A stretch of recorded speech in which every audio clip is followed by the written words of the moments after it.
নমস্কার, আমি শুক্লা আর শুক্লার ভেজ ডিলাইটসে সবাইকে স্বাগত।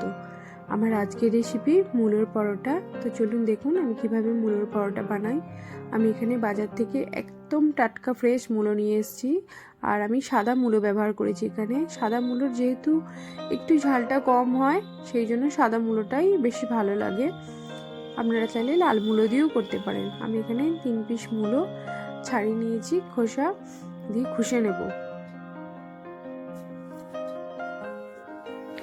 এবার খোসা হয়ে গেছে, আমি এবার মূলোগুলো থেকে খুব চেপে চেপে জলটা বের করে দেব। মূলোর মধ্যে প্রচুর জল থাকে, আর পরোটায় যেহেতু আমি পুর দিয়ে বানাবো সেই জন্য কিন্তু এর মধ্যে জল থাকলে হবে না, তাই যতটা পারবেন চেপে জলটা বের করে দেবেন।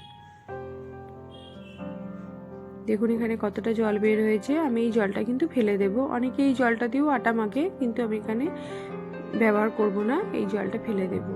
এবার একটা ফ্রাই প্যানের মধ্যে আমি সর্ষের তেল দেব, দিয়ে তার মধ্যে অল্প একটু হিং দিয়ে দেব, আর দেব অল্প একটু জোয়ান।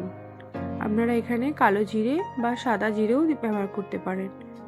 দিয়ে এর মধ্যে খুশি রাখা মূলোগুলো দিয়ে দেব, দিয়ে মূলোটা ভাজবো। এবার হালকা করে হলুদ দেব আর নুন দেব। নুন দেওয়ার পরেও আবার মূলোটা একটুখানি নরম হয়ে যাবে, জল জল মতন হবে। তো এটাকে খুব ভালোভাবে ভেজে একদম শুকনো শুকনো করে নিতে হবে।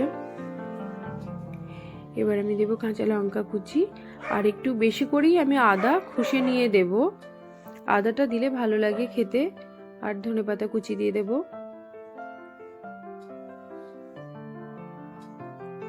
দিয়ে এগুলো খুব ভালোভাবে মিশিয়ে আমি ভেজে নেব।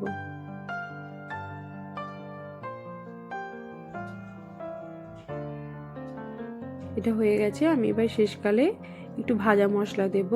এই চপের জন্য যে ভাজা মশলা আমরা ব্যবহার করি সেই ভাজা মশলাই আমি এখানে দেব। এর মধ্যে জিরে, ধনে, গরম মশলা আছে, তো সেটা দিয়েও আমি মিশিয়ে নেব। দিয়ে এটাকে ঠান্ডা হবার জন্য রেখে দেবো। এবার আমি আটাটা মেখে নেব।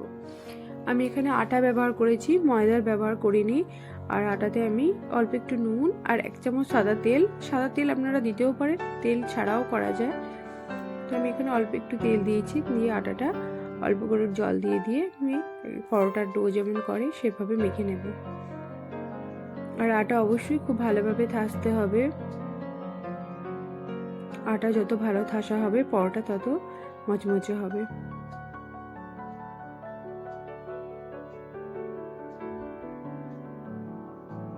আমি এবার আটাটা ঢাকা দিয়ে 10 মিনিটের জন্য রেখে দেব। আমার 10 মিনিট হয়ে গেছে। আমি এবার এখান থেকে একটা করে লেচি কেটে নেব, আর এর মধ্যে পুর দিয়ে বেলবো।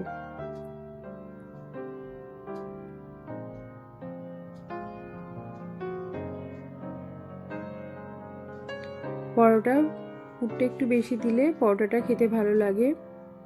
তো যতটা পারবেন একটু চেপে চেপে পুরটা বেশি করে দেবার চেষ্টা করবেন।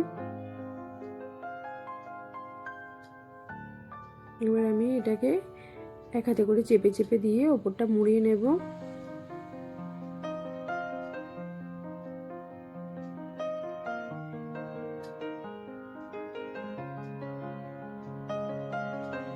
শুকনো আটা দিয়ে আমি এটাকে বেলবো। আর বেলার সময় খুব হালকাভাবে বেলতে হবে, বেশি চাপ দেওয়া যাবে না। বেশি চাপ দিলেই কিন্তু পুরটা বেরিয়ে আসবে, তাই যতটা পারবেন হালকা করে বেলবেন।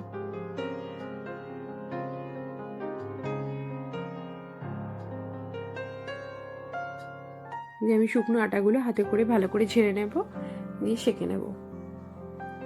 খুব ভালোভাবে 2 পিঠ সেঁকে নেব।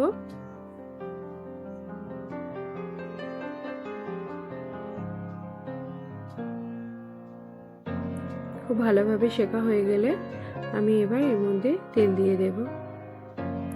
তেল দেওয়ার পরেও একবার উল্টে পাল্টে 2 পিঠ সেঁকে নেব।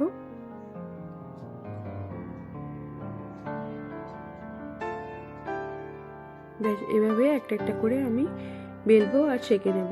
এটা কিন্তু বেলে রেখে দেওয়া যায় না, একটা একটা করে বেলেই সেঁকতে হয়।